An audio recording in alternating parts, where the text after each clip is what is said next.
dutangiye tubasuhuza aho bukeye mwaramutse naba nimugoroba mwiriwe.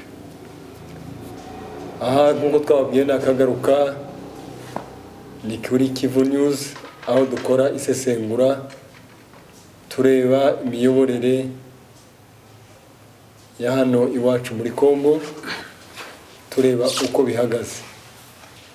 Ariko uyu munsi twazanye abatumirwa kuko mubizi ni ngewe Rugira. Uno munsi turaganira ku ngingo y'imiyoborere, ariko turareba ese kugeza kuri ubu ngubu ubuyobozi mu bundi cyangwa se parallelism iri hagati y'ubuyobozi buri muri Kongo na groupe armé cyangwa se mouvement politico militaire ya AFC Ahiri. Ni kuri izo mpamvu none twifuje kugira ngo tugire abo dutumira tubiganireho tubisesengurire hamwe kugira ngo tubyumve kimwe. Tutari twatangira abantu bakabibwira tukamenya abarimo. Ushobora gutangira? Murakoze cyane. Amazina yanjye nitwa Mandela Eric. Niyo mazina yanjye yakuri, nkaba ndi umukongomani nanjye. Ndumva nta ibirenze ibyo byaba ari ukwangiriza cyangwa se ari ibindi ariko n'uwo ndiwe. Murakoze. Murakoze cyane. Nanjye nitwa Mico Myiza Delphin, niyo mazina yanjye. Ninjye uri muri iki kiganiro hamwe n'abagenzi banjye nkuko muri kutubona imbere yanyu kuri kamera. Murakoze cyane kuko twabivuze ko twakomeje tuganira ku kijyanye n'imiyoborere. Imiyoborere tuvuga kuko ari uburyo ubuyobozi tureba uko buyoboye abaturage uko babibona ndetse uko bayoborwa n'abayobozi. Twavuze ko abayobozi barimo bashinzwe kugira ngo bazane imiyoborere myiza cyangwa se ibe mibi bitewe n'ibikorwa bakora. Ariko uno munsi turaganira ku cyitwa parallelisme de pouvoir. Icyo kintu ubudasa cyangwa se ubuyobozi mu bundi. Kuko tubizi twavuze ko imiyoborere myiza igaragarira kuri justice, ku bucamanza butabera. Icya kabiri kurwanya ruswa. Icya gatatu ubuyobozi budaheza. Icya kane ubuyobozi buri redevable. Ubuyobozi bukabaho bukorera abaturage butari ku nyungu zabo.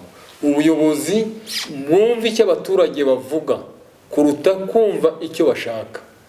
Ubwo buyobozi nibwo twise ubuyobozi bwiza. Ubuyobozi bubi twavuze ni buriya buyobozi tureba buhesha abaturage umundyane. Ugasanga umuyobozi aho kugira ngo yerekane projet de société ye akazana inyungu ze cyangwa se agateranya amoko. Muri Kongo hano iwacu nkuko tubizi twagize intambara nyinshi z'amoko zizanwa n'abanyapolitiki. Iyo zitabaye amoko biba ikibazo cyarejo. Iyo regionalisme igenda iza ibyara ingaruka z'ubuhunzi, gupfa kw'abantu no kwanga ubutegetsi. Ugasanga ubutegetsi nta bukibaho, ni vide de pouvoir, aho usanga buri muntu wese akora uko ashaka. Uyu munsi twagize ngo turebe ese aho M23 iri, twumvise ko itanga ibyangombwa bikora, twumvise ko yubaka imihanda, twumvise ko ikora amazi, twumvise ko abantu bagenda amasaha 28 kuri 28. Kandi ubwo ngubwo ni mu butegetsi bwa Kinshasa, ni muri Kongo, ni hano muri Kivu y'Amajyaruguru n'Amajyepfo. Aya makuru namwe muyazi? Amakuru turayazi. Aya makuru uko bivuze niko bimeze. Ni ukuvuga ngo nyine ahantu M23 ngibyo uvuze byangombwa igenda itanga, kubaka imihanda, guha amazi meza abaturage, igenda ibikora. Igenda ibikora aho ibashije kuba iri. Magingo yangaya leta itari. Ibyo ngibyo ni ibintu byose, ni ibintu isi yose isigaye yarabonye yamenye. Ibyo ntabwo ari ibintu bikijya impaka ngo ni ibihuha, oya. Amavideo arafatwa, ingero zigatangwa, abayobozi bari mu muganda bakora amasuku. Ibyo ni ibintu bigenda niko system imeze kandi biriho biragaragara amahanga, abantu bose barabibona. Ntabwo ari ibintu by'ibinyoma, ngo ni ibintu by'ibihimbano. ibyo niko bimeze. ubushize twari twaganiye kuri topic ivuga ngo ese aho leta itari imiyoborere yihariye ya M23 ya AFC M23 twirwaneho yaba yitezweho iki kugeza kuri uwo munsi wowe iyo uza kuba hano wumvaga ari iki wagomba kutwunganira? Icyo nakagombye kubunganira numva ni ikintu giteye gitya, numva imiyoborere myiza ya AFC M23 icyo abantu baba yitezeho ni uburyo bwo kugarura amahoro, kugarura amahoro, umutekano, bakagarura ibintu by'ubutabera, abantu bakeshira bakizana bakagira ntagire limite ibaho ku bintu ibyo ari byo byose. Niba ari mu umutekano, abaturage bakaba bafite umutekano usesuye ugenda nta guhutaza, numva ari ibyo ngibyo, kugira amahoro, bakagira umutekano usesuye no kugira ubutabera, ntibahezwe muri buri kimwe cyose. Numva ari icyo ngicyo nayo nakabaye narongeyeho. Ariko se hariya tuvuga imiyoborere myiza, iyo tuvuga imiyoborere myiza hari icyo ubyumvaho? Iyo umuntu avuga imiyoborere myiza barumva ko muri politiki biba bihagaze neza no mu bukungu no mu mibanire myiza y'abaturage. Ibyo rero bikaba ibyo bitatu iyo byuzuye imiyoborere myiza ibihari. Ntabwo imiyoborere myiza yabaho hari abantu baba hanze y'igihugu b'impunzi, ntabwo imiyoborere myiza yaba ihari. Ariko nta mpunzi ziri hanze y'igihugu, imiyoborere myiza irahari. Twigeze tuganira kandi tuvuga ikintu cyitwa gukoreshwa manipulation cyangwa instrumentalisation, aho dusanga abanyapolitiki bakoresha abaturage, ugasanga abaturage babaye mu mundyane, abaturage bisha abaturanyi babo, abaturage batwisa abandi, umuyobozi burebera ntibugire icyo bukora. Ibyo watekereza ko ari imiyoborere myiza? Oya, iyo ni imiyoborere mibi cyane. Ni imiyoborere mibi mu gihe nyine abantu bamwe bagenda bagakorerwa ibintu by'inyicarubozo, abantu bagapfa bakica abandi, nta muntu urunkurikirane, icyo nkora cyose nta muntu uruvuga ati kanaka ko yakoze barakurikiranwa nande, amategeko abivuga iki, bagashaka wa muntu. Ibyo mu gihe bitariho umuntu akica, umuntu akidegembya, akava mu karere akava mu gace kamwe yimukira mu kandi, nta miyoborere myiza ibihari. Nuvuga imiyoborere myiza yakaba ihari niba weho ukoze ikosa, ukoze icyaha, ugahanwa, ugakurikiranwa n'ubutabera, tukitabaza amategeko n'inzego zibishinzwe zikagukurikirana. Ibyo rero bamara gukurikirana, ubutabera buba buhari kuko wakurikiranwe ukaryozwa ibyo wakoze. Aho rero niho haba ari ubutabera. Naho mu gihe ukora icyo ushaka, icyo utekereje, ntagire umuntu ugukurikirana, ntagire ubikubaza, wishe umuntu, unyereje ibintu, usahuye iby'abandi, nta muntu ubikubajije, nta butabera buba buhari. Murakoze cyane. Buriya hari icyo muri teori bajya bavuga ngo muri état de nature l'homme est loup pour l'homme. Ni ukuvuga ko ubu nyine muri uriya mutekano muke, aho kubona umuntu wabona inyamaswa, umuntu akora ibyo ashaka asa nkaho leta ntayihaba. Tuzi ko hari umumajoro witwa Kaminzobe muri Sud Kivu, bavuga ko yari kumwe na bagenzi be. Urumva ko abasirikare bari bafite imodoka, bari bafite ibikoresho, nubwo turavuga imbunda, bamukuyemo, abaturage baramwica, baramwosa, baramurya. Ayo makuru urayazi? Amakuru y'abaturage barya abantu yose anyumvishe bwa mbere. Amakuru y'abaturage barya abantu muri Kongo ahangaha iwacu, nuvuga byo ni ibintu bisanzwe. Benutse mu minsi yashize nigeze kumva ingero z'umuntu, abantu bagafata abantu bakabatwika, bamara kubatwika bakazana umunyu bakajya bashiraho, bagafata ibyuma bagakata umuntu bamutwitse mu mapine y'imodoka, bagashiraho umunyu bakarya. Sibyo? Ibyo ni ibintu ni ibintu nk'ibintu bisanzwe. Abantu babigize ibintu bisanzwe, kurya umuntu ushizeho umunyu, ugafata umunyu ukaminjiraho ukarya. Ibyo ni ibintu bisanzwe, babifashe nk'ibintu bisanzwe, ni ingero zibaho, ni ibintu bibaho.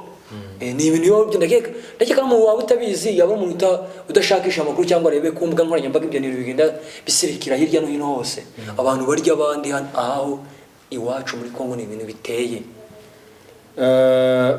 Umuntu arafashwe, ari mu modokari, bamukuyemo, barangije kumukuramo, baramutwise, baramushyizeho umunyu nko kuvuga, baramuriye. Icyo gihe waba utekereza ko ari we ushinzwe kurinda, noneho akaba yarakeneye n'abamurinda, abamurinda nabo ntibamurinda, baramwica. Ese buriya uwo muntu hari icyaha yaba yarakoze? Delphi, ni iki uwo muntu yaba azira kugira ngo atwikwe bamwotse hanyuma bamurye. Yego, murakoze cyane. Rero mu buryo tuzi kandi tubona, uwashishoza neza yabona ko nta cyaha kibaho gituma guhanwa ari uko yakozwa ngo aribwe. Ibyo ntabwo bibaho, ibintu akunda nyine. Even niyo itaba leta ya Kongo, iko no ku rundi ruhande, nta tegeko ribaho rihana umuntu rigizwe n'icyo gihano cyo kwica umuntu bitewe n'ibyaha yakoze. Kandi nubwo yaba yakoze icyaha cyo kwica undi nk'uko nawe bamwica, ntabwo bamuhanisha kumwica nawe. Usibye kuba habaho uburyo bwo kuba hashingwa gereza bakaba bafungwa cyangwa se bagakatirwa rubakwiriye, ariko ku giti cyanjye igihano cyo kwicwa muri ubwo buryo ntabwo cyagakwiye. Kuribwa si uburyo bwiza bwo gukemura ibibazo, ahubwo ni uburyo bundi buteza ikindi kibazo muri rubanda. Umuntu arafashwe arishwe, urupfu rubi rw'urubozo rumeze rutyo arariwe.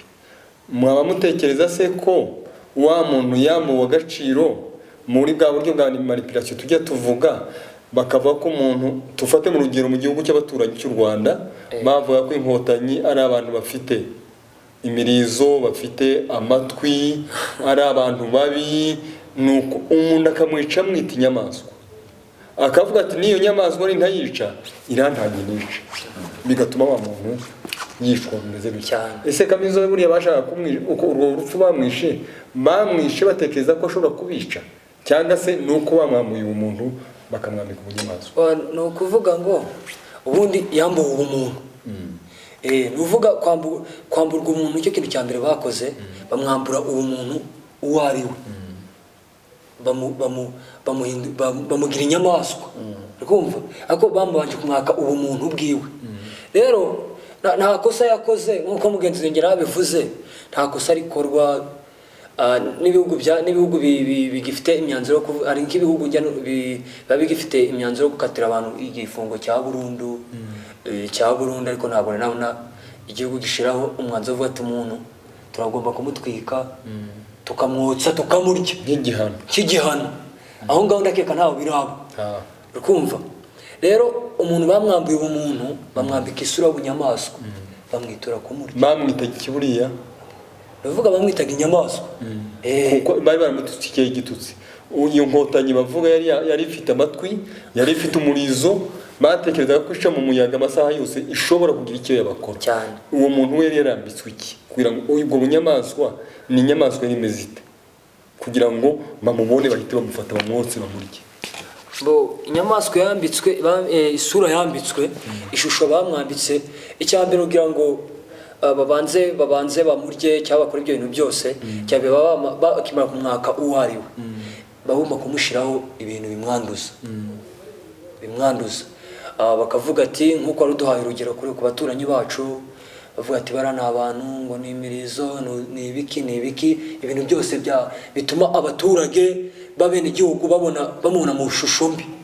Ukumva rero nawe abantu, leta cyangwa se abantu binjije ingengabitekerezo mbi yo kubanza kwica abantu mu bwongo, barabanza banaterariza ubwongo bw'abantu, baravuga ati umuntu tugomba kumwambika ikintu kibi ku buryo icyaba cyose babona ko nta gikuba cyacitse. Babanza bamwangiriza uwo ari we, kuko ngenda ahangaha bakanyambura isura yanjye nambaye, bakabanza bakanyambika indi sura, bayinyambika bayibwira abantu muri rusange. Bityo rero kunkorera ibyo bintu byose abantu bazaba bamaze kubyakira kuko bizaba byateguwe.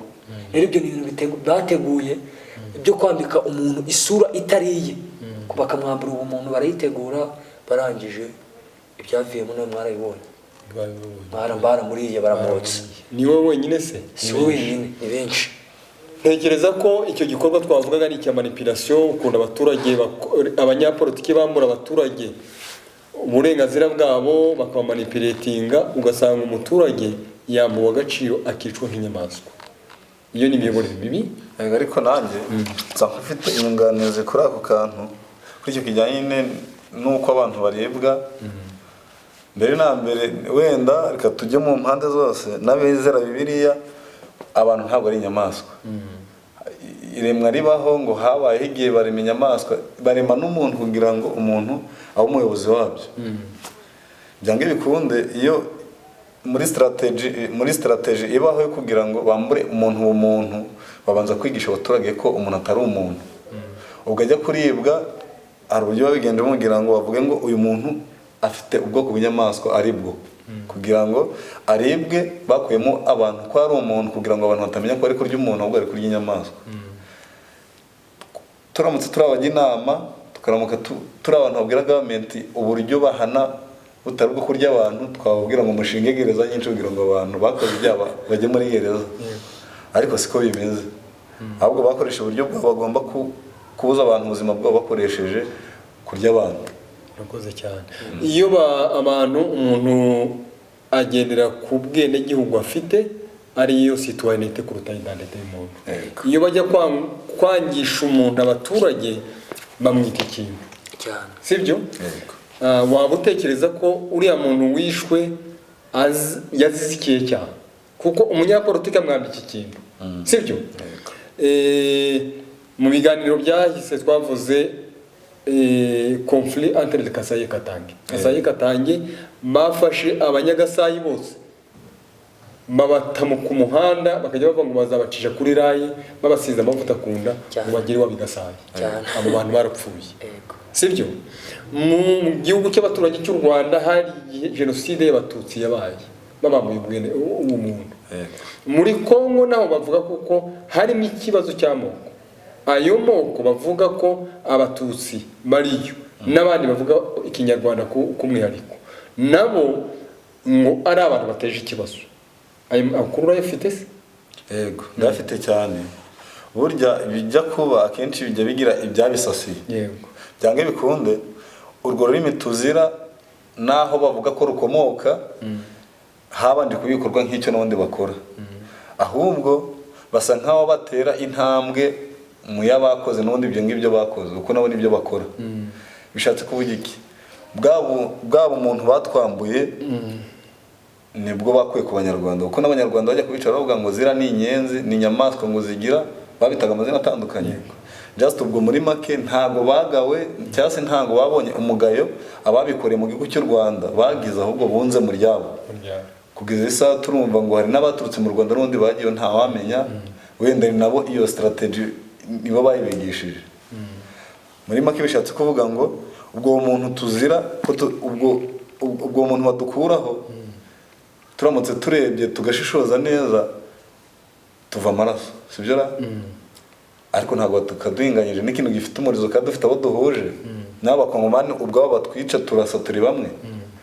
Kandi ko nkuko mbyumva ikinyarwanda ntaho cyagombye kuba aricyo tuzira, kuko naho bavuga igifaransa n'indimi nyinshi zigiye zitandukanye, bavuga igiswahili, ari uko bigenda bagombye guhera ku bwoko bwose rutavuga iringara cyangwa se ikiruba n'igikongo, ariko bafata abanyarwanda kuko ngo baturutse mu Rwanda. Muri make n'ubundi ababikoze nibo bakomeza.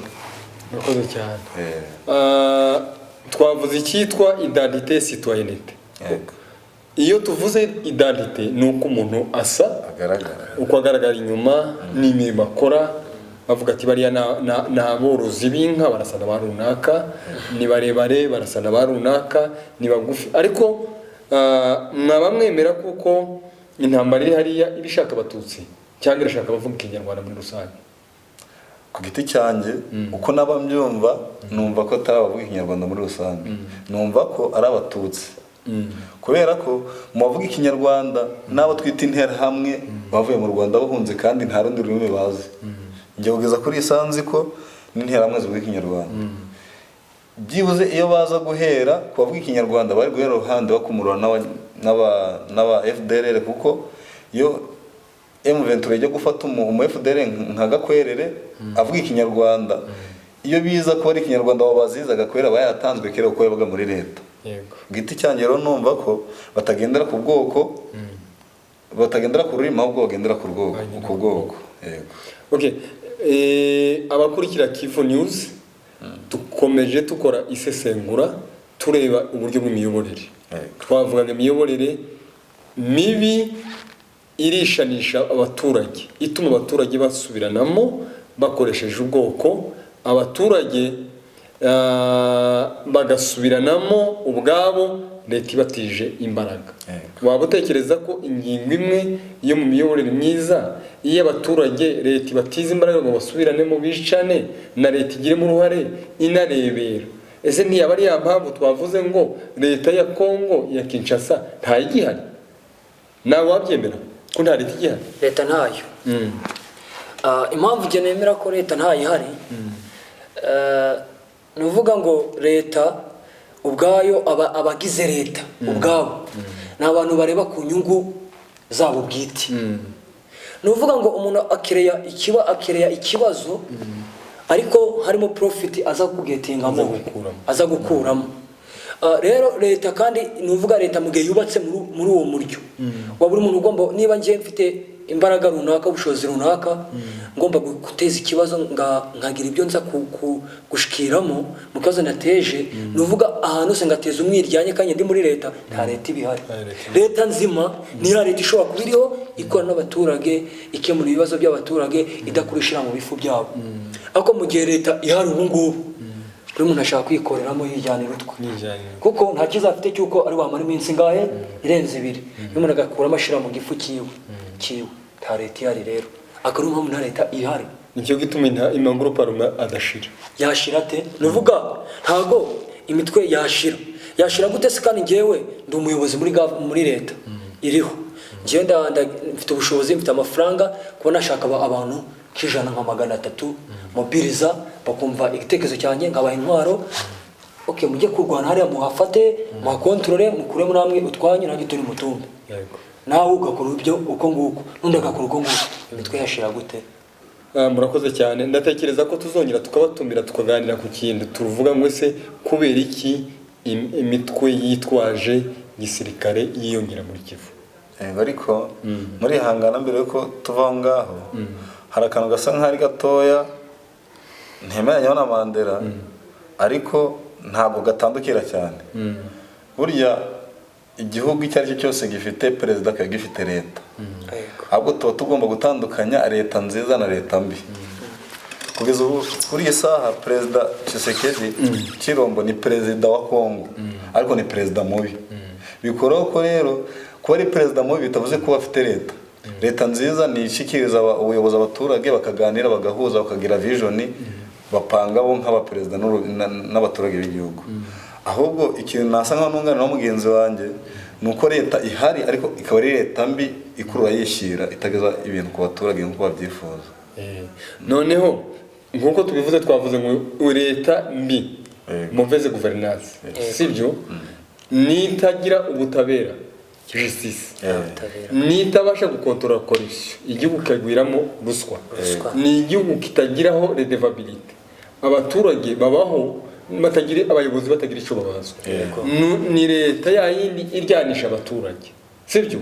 Ni leta itumva icyo abaturage bavuga. Ni leta yayindi itazagira umunsi umwe ngo yite ku buzima bw'abaturage, sibyo? Izo nzego zose kuba tuvuze uwo muntu wokeje akaribwa azize ukwasa nuko bari bamwambuye uburenganzira bwe, sibyo? Itegeko ryari rigomba kugira icyo rikora. Icya kabiri, kuko uno munsi ubutegetsi budaheza, ubutegetsi no muheza uriya bamukuyemo bamwambika ubwene igihugu bundi, bamwambika ubunyamaswa, bituma ari kubera izo mpamvu nicyo gitumye muvuze ngo nta leta ihari. Muvuze ko nta leta ihari kuko itareberera abaturage ahubwo batiza imbaraga zo kugira ngo basubiranemo.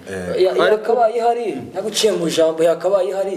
Ibyo abo bantu bagenda bagaragaza imyitwarire idahwitse, bagenda barya abo bantu bakahara aho bari gukurikiranwa nande? Ntawe.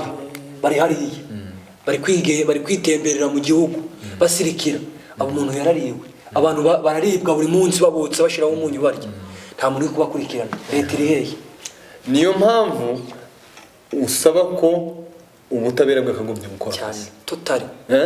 Ni nayo mpamvu abo bantu bamurwa mu gaciro, sibyo? Abo batuzi sibo bavugaga cyane. Kamizo we buriya bamwishe kubera iki? ko ari umututsi. ni ukuvuga ngo muri Kongo wemera ko hariyo abatutsi? Ndabyemera. Eh? Ndabyemera cyane. nta bandi se b'abatutsi, nta bandi bavuga ikinyarwanda ariko batishwa? Bariyo benshi. ni ukuvuga ngo ubwo buryo ni za strategie z'umunyapolitiki, sibyo? Systeme yubatse. umuhutu n'umututsi, umutwa, umuhunde n'umundande ni abakongomani, sibyo? kandi uno munsi uriya munyapolitiki si gutanga ubwenegihugu, ahubwo ubwenegihugu butangwa na constitution, sibyo? baca umugani mu gifaransa, mu cyongereza bakavuga ngo we can sleep with devil in order to maintain your own interest, national interest. Iyo national interest ni inyungu rusange, ariko iyo ugize abo heza, sibyo? ntabwo urikiri inyungu rusange. Noneho twari tuvuze ngo tuzaganira ku bijyanye n'impamvu zituma amagurupe arume yiyongera muri Kivu no muri Kongo muri rusange. Ese mwaba mutekereza ko twavuze ngo turaganira uko leta ikorera mu yindi, sibyo? iyo leta ikorera mu yindi ubu ngubu bivuga ni AFC M23 twirwaneho, sibyo? bavuga ko itanga ibyangombwa, bavuga ko yirukana ikora umuhanda ikawushyira mu kaburimbo, bavuga ko hariya abantu basigaye bagenda 24/24, bavuga ko amashanyarazi yari yarabuze asigaye aboneka, sibyo? bavuga ko abantu bose bareshya. Ese ibyo byaba biba? niba ari byo, niya miyoborere myiza bavuga twavuga mu kanya, ese mu by'ukuri hari icyo bavuga kuri ibyo bintu nawe nkuko ubibona hano hanze? reka rero muri hangana nse nk'abasubiza inyuma hari akantu nshaka nako tuvugaho. mu minsi yashize Goma ifatwa, ndagaruka kuri icyo kintu kivuga ngo abatutsi babuze kuba baremwe ndetse muri ubwo buryo n'ubundi. mu minsi yashize numvise ngo ari gereza bita ku Munzenze. Ni general ahubwo. iyo prison niyo prison nkuru muri Nord Kivu ngirango. ariko iyo prison muri Goma hafatwa, narumvise ngo hafashwemo imfungwa. ari ikintu nshaka gusobanukirwa, ndetse n'abantu bari kuri kamera uzajya avuga ngo nuko bigenda cyangwa se byagenze uko. tukaba tuvuga ko FRDC ishobora kwirwanya umututsi n'igisanawe cyose. bishatse kuvuga ngo FRDC irwanya umututsi n'isanawe. bishatse kuvuga ngo nuvuga rumwe nawe ararwanya, niko bimeze. ariko iyo gereza akaba nzi neza ko M23 ijya gufata Goma, hari abirutse barahunga bava muri gereza.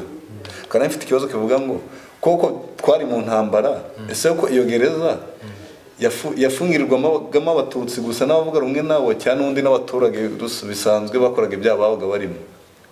nagira ngo icyo kibazo baragisubiza kuri Mandela.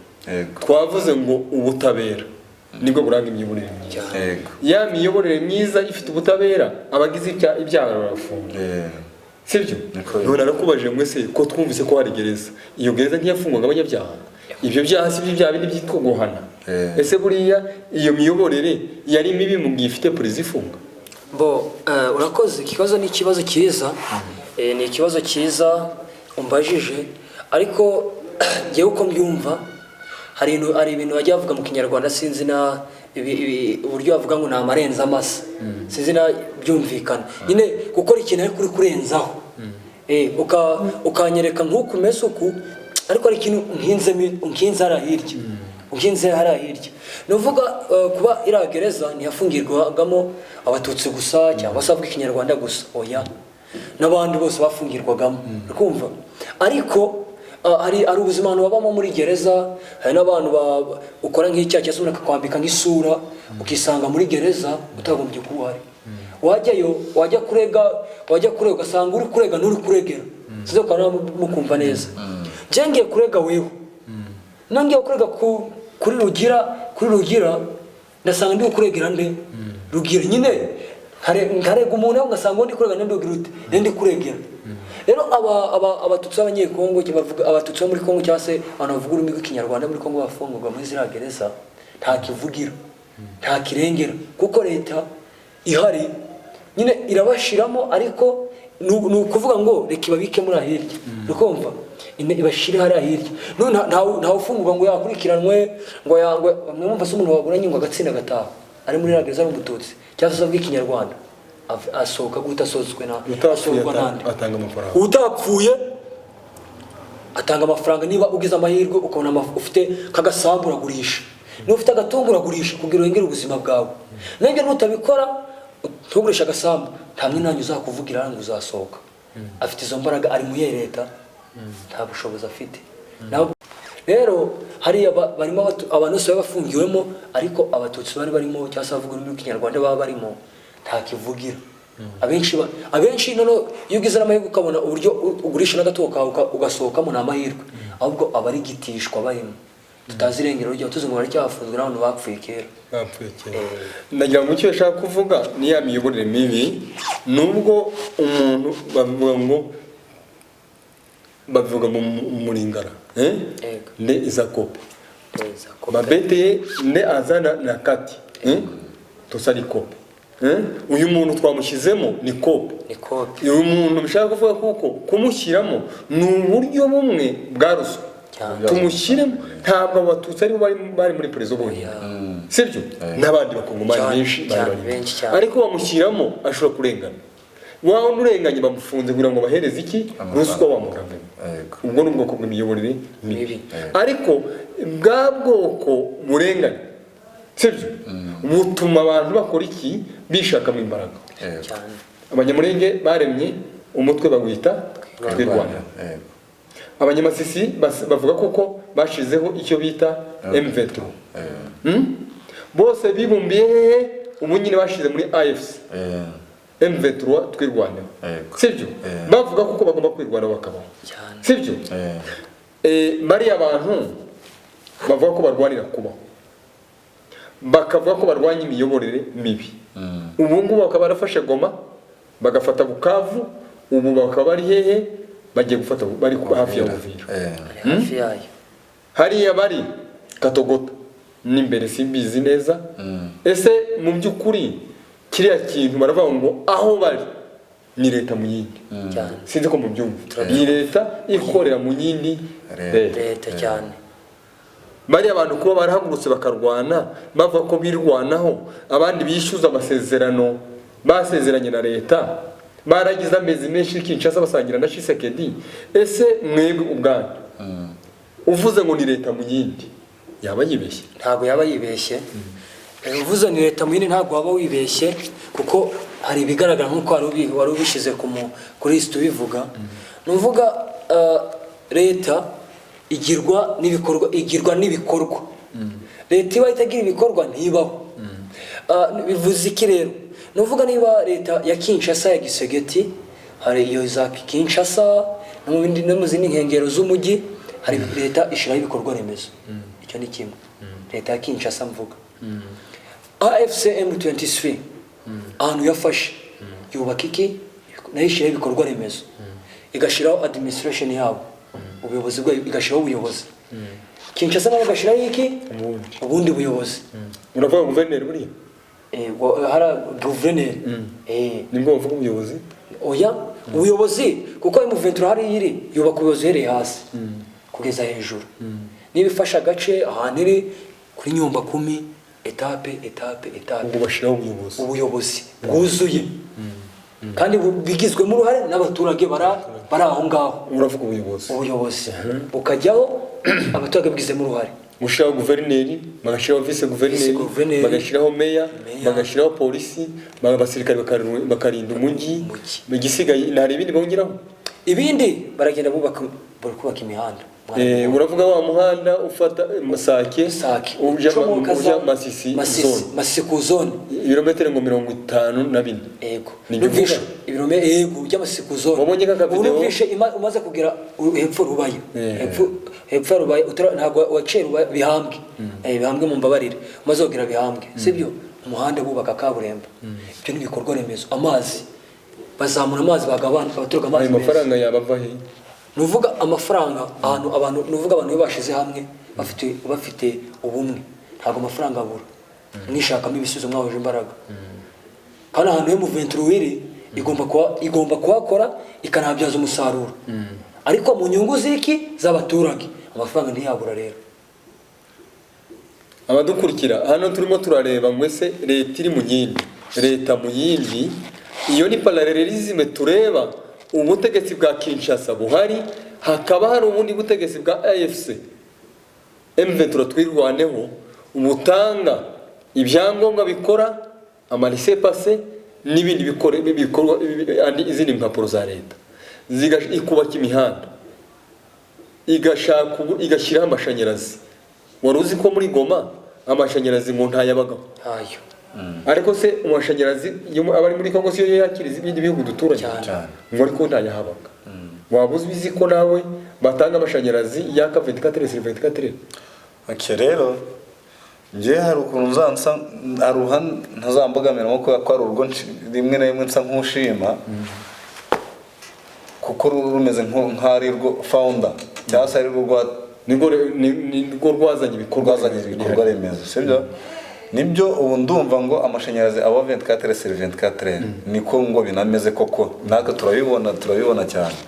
Ariko byange bikunde FARDC nubwo yakuwe mu birindiro cyangwa se mu myanya yabagamo, ariko ayo mashanyarazi niyo yaforumye bwa mbere, M23 nayo iza yongera. Iyo mihanda bavuga muri Goma, imihanda yari isanzweho turayizi kuva na kera, barimo barasana ariko si bo baforumye ikintu. Bishatse kuvuga ngo nubwo FARDC aho yavuye wenda ku mutekano hari gake, ariko nayo ifite icyo yakoze gikomeye. Kuko kuza uhimba ikintu bwa mbere ntabwo bisa no guhera aho abandi bagejeje no gusana. Urugero tugira abantu twiga mu mateka bagiye bakora formule yo gukora indege no kuyitwara. Abaje buzuye formule bivugwa neza ko bashobora kuba batarusha ubuhanga bayikoze iyo formule. Bishatse kuvuga iki rero? Ngiye ku ruhande rwa FARDC numva ko ibintu yakoze M23 yungamo ku byo yakoze. Ubwo bavuga leta FARDC iyo tuyivuga ni igisirikare cya Kongo, sivyo? Abo basirikare ntibashobora gukora imihanda, ahubwo ni leta ibikora. Ubwo ni leta ya President Tshisekedi. Icyo dushaka ko turimo tuganira tureba ni ukureba aho aho AFC M23 iri. Ni iki cyizere ku baturage uno munsi, sivyo? Turimo turareba ngo ese ubu butegetsi leta iri mu yindi leta, turabyumva? Leta iri mu yindi leta yubaka imihanda ikazana amashanyarazi, amazi karengera bavuga, sibyo? Ibitaro bigera bisaba no korohereza abaturage ingendo. Ibyo byose ababireba bakavuga ngo iyi ni leta mu yindi, sibyo? Bakavuga ko impamvu nyamukuru leta iba mu yindi leta nuko ya leta bakuraho ari leta itagira imbaraga. Kuvuga ngo ni faible cyangwa ni manque, ituvuga faible mu gihe ikintu gihari, mu gihe kiri manque nta kiba gihari na kimwe. Ese kugeza kuri ubu ngubu bari abantu bavuga ko barwanira uburenganzira bwabo bakaba bashyiraho biriya bikorwa, ese niyo miyoborere myiza mushaka kuvuga? Okay, rero abantu bavuga ko leta iri muri leta bo ndemeranya nabo, leta mu yindi leta. Turemeranya cyane kubera ko ari umugabo aruhukira mu mahoro, ari umuyobozi watwirwaneho, yabaje kuba muri FARDC witwa Makanika. Siko byagenzera abadugundi general. General Makanika, Imana imweruko ridashira kandi aruhukira mu mahoro. Rero iyo abantu bifata bakava muri leta barimo kuko babonye ko iyo leta isa nka ifite ibikorwa by'ubugizi bwa nabi, bakajya gukora indi leta, reka nyite leta kuko nako bimeze, bagakora undi mutwe ushaka guharanira ubutabera ndetse bagakora n'ibyo leta yananiwe gukora, iyo ni leta mu yindi. Kandi koko niko bigomba kugenda. Niba FARDC cyangwa se leta ya Gisegeti yarakoze imihanda, ariko yakora imihanda ifite kaburimbo, ariko mu rwego rwo kugira ngo transport ibe yoroshye kandi urugendo rube rukeya, bigasaba kwishiramo kaburimbo, iyo leta irakomeye cyane. Kandi kuko yagombye guha inyigisho iyo leta isa nka ihedinza andi ma leta, niko bavuga. Bavuga ko nubwo M23 cyangwa se AFC yafashe ari ahantu atari ahaye, ahubwo ari aha leta ya Gisegeti. Bishatse ko vuga iki? Amasomo nemera kandi mpamya neza ko ari amasomo cyane, na amasomo M23 itanga kuko ikora imihanda nkuko bikwiye, itanga amashanyarazi 24/24. Bishatse kuvuga ngo iza ikosora cyane ibyo leta ya Gisegeti yakoze. Nkumva rero ari ibyo M23 ikora ari byo kuko abaturage bakagombye gusaba leta. Iyo ni leta ikomeye cyane, nayo kandi dushaka. Ubwo uremera ko ari ubutegetsi mu bundi butegetsi? Mu butegetsi mu bundi butegetsi. Nta ngaruka byabyara kuko iriya leta iravuga ati twebwe turwanira kubaho, sibyo? ati abandi bakavuga bati dore ya leta y'abatutsi ariko se wakwemera ko iriya ari groupe arme cyangwa ari mouvement politico militaire? ntabwo nemera ko ari groupe arme. Impamvu ntabyemera nk'uko mugenzi wanjye yavuze ko ahantu M23 iri mu kugerageza gutora ubuyobozi bashiraho n'abaturage baratora. Niba abantu bajya gutora bagatora aba groupe na ko chef de localité bagatora ba gavana bagatora n'abandi ni ishusho nziza yerekana ko iyo leta ihari ifite imikoranire n'abaturage kandi nabyo dushaka. Niba ahantu FARDC leta ya Gisegeti yabaga abantu nta vanuruza rwabaga ruhari, cyo ni kigaragaza ko M23 yagaruye uko kugenderana kw'abaturage ari ubuyobozi bwiza bwabayeho ndetse n'abaturage bifuza. Murakoze cyane. Turimo tuganira abakurikira Kivu News ni ukureba uko imiyoborere ihagaze mu butegetsi mu bundi butegetsi. Iyo parallelism yari muri Kongo cyangwa se hano iwacu tureba buri munsi nuko bavuga ngo ni ubutegetsi bwa AFC M23 twirwanyeho buharanira imiyoborere myiza, sibyo? Abandi bakavuga ngo ni uyiharanira uburenganzira bw'abatutsi, sibyo? Nawe wakwemera kuko baharanira imiyoborere myiza kuruta uko baharanira imibereho myiza y'abatutsi?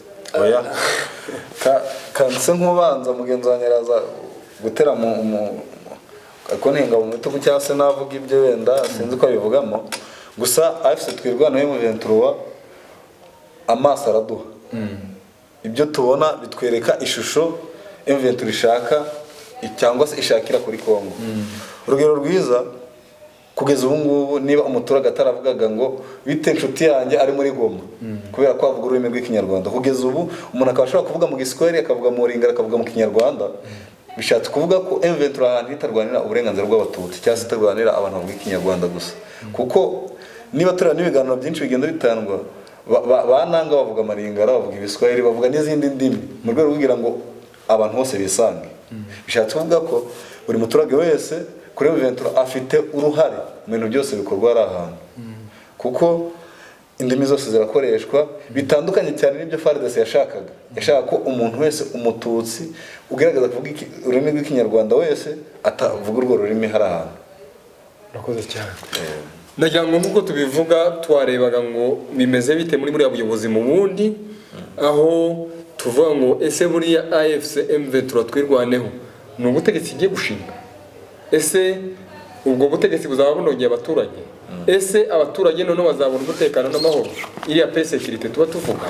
Ese kugeza kuri ubu ngubu imiyoborere mibi yari iri hari ntizongera ikagaruka kuko bisanzwe? Niba atari byo bishobora kubyara ingaruka, kuko niba muri Kongo kugira ngo umuntu abeho agomba gutungwa n'imbunda ko yagize umutwe wiwe mouvement politico militaire, abakode ko bazagira nka biriya M23 yagize, indi mitwe kabido azagira undi mutwe wiwe, n'indi mitwe biroza bishambuke bari abantu muri Sud Kivu Mayimayi nabo bazagira ngo bagire biriya AFC M23 yakoze. Kubona ko bizagira ingaruka igihugu ugasanga cyose ntigira umushorera muri muntu wese akora icyo ashaka. Rero hari ukuntu mbyumva M23 twirwaneho bari abantu ntago barwana kubera ko bavuga ngo bari kwica cyangwa se ntago barwana bavuga ngo bo bashaka ubuyobozi bwabo. Ikintu nzi barwanira ni kimwe. M23 kugeza kuri isa M23 twirwana ubwo AFC kugeza kuri isaha iyo bavuga ngo buri muturage wese nabo batutsi bavuga turabemereye babone ubwigenge mu gihugu cya Kongo, ntabwo M23 yarabaye yari kuba nk'abandi bose. Bitandukanye cyane n'abazalendo n'ira mitwe yose yo ije gushaka imitungo kamere y'igihugu ariko nta hungabana ku giti cyabo babagizeho, nta n'ubwicanyi bakorerwa. Baratandukanye cyane, bamwe baharanira ubutabera abandi baharanira gushaka imitungo kugira ngo bakize. Bishatse kuvuga niba tunareba neza buri mukiri wese muri Kongo akora igisirikare uyumvishemo kuba umukire ndetse akanumva ko afite ubushobozi bwa gura imbunda 400 ahita akora igisirikare cye. Ariko M23 aho ikura imbaraga motivation yabo nuko bicwa, iyo bataza kwicwa nta gisirikare cyari kubaho.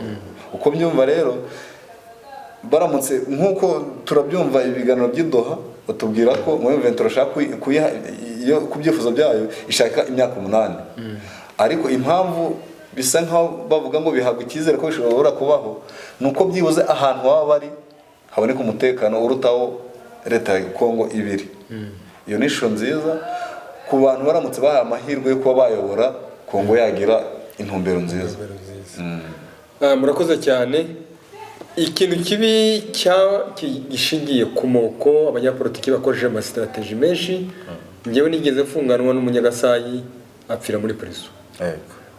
Yapfuye atavuga Ikinyarwanda, ariko afatwa yitwa umwe muri babandi bango. Uwo muntu ntiyarenganye. Yarenganye. Ariko se yesi nari ndenganye cyane rwose. Ni ukuvuga ko imiyoborere mibi ubutegetsi buryanisha abaturage n'abandi bashaka kugira ngo barengere nabo barenganiramo. Icyo cyatumye wabonye ko twandika ngo ni acteur et victime. Umuntu akora igikorwa cyangwa kikamugiraho ingaruka.